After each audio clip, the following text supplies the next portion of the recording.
as a 15-year-old, my dad, would find ways to get me in front of these people he was coaching. He wanted to expose me to what he was doing for a career.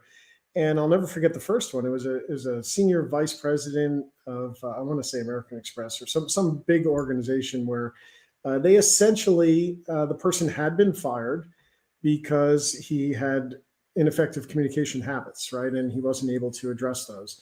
And so I sat in on this coaching session, with the permission of the executive, as my dad was just drilling him in fundamental communication skills and doing things to help raise his awareness of his own ineffective habits that led to his being fired.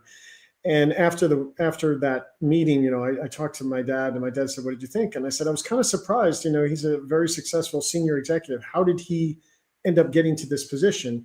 And that's when my dad explained to me the concept of the Peter principle, which is essentially people get promoted to their highest level of incompetence, not competence, but incompetence. And the way it works, person gets promoted based on their technical skills because they're better than everyone else in their individual contributor job.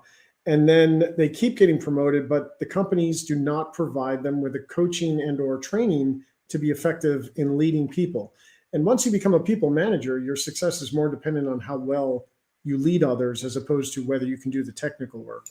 And so the companies inadvertently set up their leaders to fail. And most of the leaders I sat in on watching my dad coach were failing for the same reason. And for the past 25 years, I've been doing, that ignited a passion in me. And for the last 25 years, I've been doing the same work that my father did and a much broader scale. But it's still an issue to this day. And with AI, it's actually getting worse. So